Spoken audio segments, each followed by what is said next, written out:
kulanti wanaagsan markale asxaabay meel kastoo aad joogtaan kusoo dhawaada barnaamijkeena habeennimo. waa habeennimo isniin ah oo ay talaada soo galayso. waxaynu ku bilaabaynaa barnaamijka.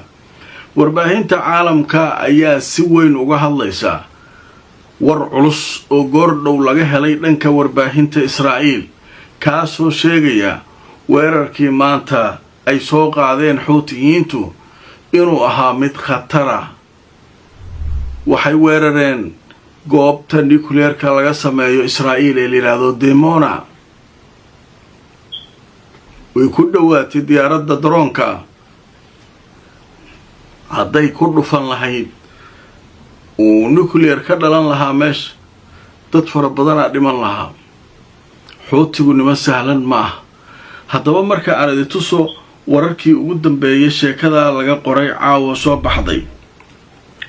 haddaba telefishinka la yiraahdo Sky News ee laga leeyahay waddanka Ingiriiska qaybtiisa af Carbeedka ayaa waxay sheegeen diyaarad drone ah oo Xuutigu leeyahay ayaa ku dhuumatay oo gashay iyadoo gaartay meel ku dhow goobta nuclearka Dimona ee Israa'iil ay leedahay. haddaba sheekadan oo aad u halis badan way sii socotay. waxaa leeyahay ciidamada Israa'iil ayaa waxay ka falceliyeen arikaas. waxay sameeyeen digniinta, siiriga digniinta ayaa laga maqlay deegaanka Dimona iyo dhanka Naqab. waxaana la sheegay diyaarad drone oo Xuutiga ka timid inay u socotay inay goobta nuclearka ku dhufato. haddaba sheekadan oo ah sheeko aad u halis badan ayaa waxaa la sheegay Dimona inay tahay meesha nuclearka Israa'iil, wayna ku dhawaatay iyadoo hawadeeda gashay. waqti dambe ayaa ciidamada cirka Israa'iil ku guuleysteen diyaaradda droonka ah ee Yemen ka timid inay markaa soo ridaan oo ay la dagaalamaan. marka sheekadu marka halkaasay gaartay maanta. nuclearkooda haddii lagu dhufan lahaa khalaas haadaa wasalaam waaye. marka waa isku dhammaatay hawshaas. yuhuud fara badan inta jiidaan bahalkay dhiman lahaayeen. carabna iskaba dhaaf ayagana waa tegi lahayn. waa la isku baabi'i lahabaad. nimanka Xuutiga niman naxayba. meeshaas looma dhawaado, lama imaan karo. gantaalaha ku xiran, kanaa ku xiran. Israa'iil cadow badan ay leedahay. sida loo lahaa way kor tageen maanta Xuutiga. mar dambe diyaaraddii soo xaluulatay oo dul taagan markii la arkay ayaa siirigii la yeeriyey. waa la qalalay oo nuclearkii khatar ku jira markaas la soorin. marka ninka la yiraahdo Yaxya Sariic waa idin sheegay, afayeenkoodii ayaa si cad u sheegay. haddana midda warbaahinta Israa'iil sheeyay iskaraaf isaga ayaa wuxuu sharaxay shir jaraa'id uu qabtay 3 meel inay weerar ku qaadeen maanta.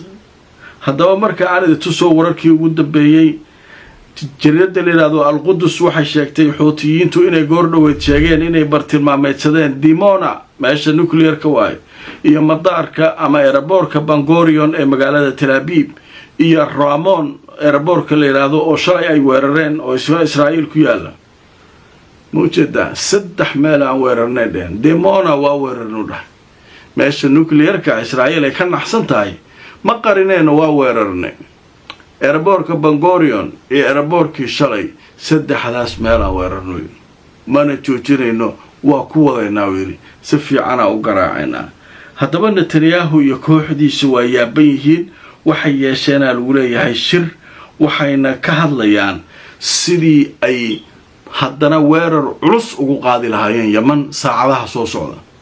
nimanku waaba soo socdaan. shalay aeroboor ay nagta ka saareen. maanta meeshii nuclearka yimaadeen. beri maxaa ku xiga? beri meeshii wasiiradii iyo wixii nagta ka saarayeen. niman harama maalin walba 2-3 weerar soo qaadayeen. hadda marka waxa la Israa'iil waa yaabad tahay. haddaba aan idin tuso war goordhow caawa soo baxay. isaguna wuxuu leeyahay telefishinka Al-Carabiya ayaa wuxuu leeyahay masdar amni ama warbixin dhinaca ammaanka oo la helay waxay sheegaysaa Israa'iil inay diyaarinayso weerar ballaaran oo awood leh inay ku qaado dhawaan Yemen inay ku qaado. kadib markii jamaacada Ansaarullah Xuutiyiinta maalmihii la soo dhaafay ay bartilmaameedsadeen aeroboortka Ramon iyo aeroboorro kale iyagoo isticmaalaya diyaarado drone. nimanka marka waxay leeyihiin wax kasta ku sameynay waa soo taagiin. ra'iisul wasaaruhoodii dilnay wasiiraan ka dilnay wali waa soo taagay war wuxuu maxay ahaayeen imtixaan sana ruuxaasay wax ka yihiin ilay marka sheekadaasu marka iyaguna waraa u yaala xuuti waa sugaayeen ayago in Israa'iil timaado la duqeeyo waa sugaayeen ayaga hawshaas laakiin tan ma joojinay dhitaagay diyaaradii daroonka marka waa laga yaaban yahay iyagoo meesha dul taagan leeba la arkayaa marka sheekadaasu waxay noqotay sheeko aad cajiib u ah warbixin kale ayaan u gudbaynaa ninkii Netanyahu ahaa ayaa aflabadii qaylinaya maanta waa dhaaranaya markii loo sheegay in la laayay yahuud magaalada Qudus dhiban Falastiiniya wax ku laayeen nimankan maartay xuutiga ay wax nagta ku wadaan odagii waa wareen shir jaraa'id uu qabtay markaas wuxuu rabay iska sheegay labadii maalmood oo la soo dhaafay 50 guri oo dabaqya ayaan burburinay kana samaynay dadka Gaza jooga ha ka baxaan u kooya haddaba marka aan idintuso wararkii ugu dambeeyay telefishinka Al Jazeera wuxuu leeyahay Netanyahu wuxuu ugu baaqay dadka degan Gaza inay hadda ka baxaan magaaladaas oo xaafadaas Gaza la yiraahdo inaan hal qof lagu arkin ra'iisul wasaaraha Israa'iil Benjamin Netanyahu wuxuu sheegay in ciidanka Israa'iil ay hadda diyaarinayaan magaalada Gaza sidii ay uga fulin lahaayeen weerar ballaaran oo dhulka Netanyahu oo hadlayay isagoo ah nin ay maxkamadda dambiyadu doonayso oo ay raadinayso ayaa wuxuu ugu baaqay dadka reer Gaza inay hadda magaalada isaga baxaan oo hadda ay magaalada ka baxaan sida ugu dhaqsiyaha badan ka baxa ka guura oo hanjabaya awalga hanjabaada ugu horeeyay Donald Trump Israa'iil way ogolaatay hadaa ogolaan weysaan digniin dambe idan ma siinaya uu leeyahay kaas wadadu maru kana mara kana hadda waa handada dadka hadda ka guura hadda sameeya isaga markuu hadla kadib haddana waxa hadlay wasiirkiisa kaasha dhiga ka guurasaan nimankan hadii ka guura iyo ka baxay iskaga orda meesha la may joogi laayeen marmar lagu kala tagay la meeshaan adeero waxa ay soo daaway ninkan guriyo dumina barnaamijka galabta oo aragteen saan u soo bandhignay videogi guriga iyagoo duminaya dadkii qaxayaan kala cararayaan iyaguna sida nagta looga saaray taangiyada laga gubay waxa dhan barnaamijka galabta ku jiraan halkaas ayaad ka daawan doontaa qadar xayisiisa kadib sheeko la yaab laan idin haya carabtii iyo dadkii kale kulli waxa la weerarayaa caawa imaaraadki waxa leeyahay imaaraadku wuxuu cambaareeyay weerarkii muqaawamada ay yahuudda ku dishay magaalada Qudus kan maalin kasta nagta lagu hayo dadka lama cambaareynay leeyahay marka sheeko la yaab leh imaaraadku lagu dhagay barnaamijka qaybta dabba ku faahfaahinayna متعشى برشاد القرآن الكريم يا علوم الشريعة هب عصرية أونلاين أديكو وجوه كوريجا أما قبض هذا الشقة مركز دار التقوى وحكومة بري القرآن كهب عصرية أونلاين ما دون كتكبر كرتو حكم ذا القرآن الكريم إكادة لغة عربية إيو علوم الشريعة استوان قلت وايد سعوطة فضلا هروكات وهي فاهمة كلا حديد من برضه شاشة كان مغضى هموكاد دوكسيجا مركز دار التقوى شركة إمارة لكشري هومز وشركة قرية عصرية كدست مقالة نيروبي دالك كينيا haddana waxa ay ka wadaa dhismaha loo yaqaan The View xaafadda Backlands jidka 6 Avenue City Park dhismaha The View waxa uu leeyahay adeeg kasta oo asaasi ah waxana uu ka kooban yahay sida 2 qol 3 qol 4 qol iyo waliba qolkii shaqaalaha iyo 4 qol oo 2 dabaq oo isdul saaran waa nooca loo yaqaan duplex haddaba imika waxa socda barnaamijka sharikadu ay u bixisay 90 days promotional kaasoo la magac baxay hoyga waa muhiim hanti yeelo kala xidhiir telefoonada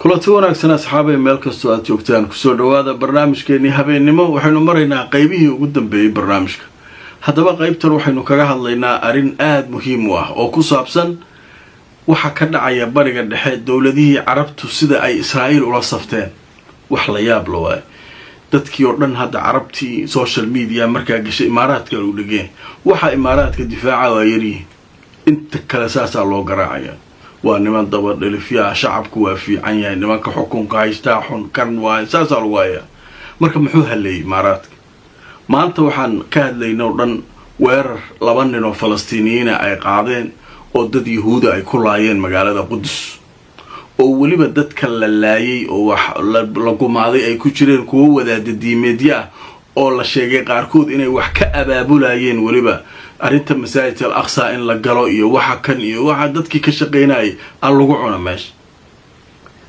dadkaasaa meesha lagu laayay maanta imaaraadkii aflabadii iyo qaylisay wasaaraddiisa arrimaha dibadda waxaan cambaareynaa weerarka dadka masaakiinta ah ee yuhuudda ah lagu dilay uu leeyahay imaaraadka carabtii oo dhan furkay tuureen way xanaaqeen war nimanka maxaa ka qaldanay leeyihin war nimanku see wax ka yihiin ayagii maa yahuudiyoobay dheheen ma yahuudiyoobeen sheeka la yaab laa socod haddaba marka aan idintuso wakaalada wararka Anadolu waxay leedahay imaaraadku wuxuu cambaareeyay rasaastii lagu furay dadkii Qudus magaalada Qudus wuxuuna tacsi u diray Israa'iil ayuu uga tacsiyeeyay dhibaatada soo gaartay haddaba imaaraadku maanta Isniin ah waxa uu cambaareeyay weerarka ka dhacay magaalada Qudus iyo rasaasta halka ka dhacday goobtii basaska lagu raacayay ee dadka ay maartay hubaysan ku weerareen yahuuda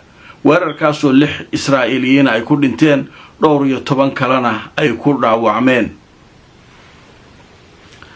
warkiisa ma qarsanay imaaraad dadkii carabta marka waxay la yaaban waxay leeyihiin ninka dad oo maartay la layna aan ka hadlayn imaaraadku laakiin iyagu hadalka see u dhigeen wax kasta oo cunfi ah oo gacan ka hadal ah oo dad lagu dilayo waa cambaareynayna macnaha si reer magaalnimo ah arinta Qudus waa cambaareynay dawladda waa uga tacsiyeynay Israa'iil wax kasta marka oo cunfi oo gacan ka hadal ah waa cambaareynayna nimanka gacan ka hadal miya hadduu dhooya ka guur haddii kale waa idin xasuuqa waa idin layna u leeyahay Netanyahu marka imaaraadkii meeshaas iyaguna dhibaa ka haysta carabtii gudaheeda hadda waxaa leeyahay kalsooni badan carabta ma jirta le imaaraadkii dad shucuubtii carabta iyo ayaga waa sii kala fogaanayaan barnaamijkayga qodobkaas ayaa ugu dambeeyay idinkuna fakari aragti waxaa haysaan noo soo qora la gareeyo oo share gareeyo barnaamijka inta aan mar kale barnaamijka lamida ku kulmayno asxaabay meel kastoo aad joogtaan waxaan idinkaga tegayaa sidaas iyo nabadgelyo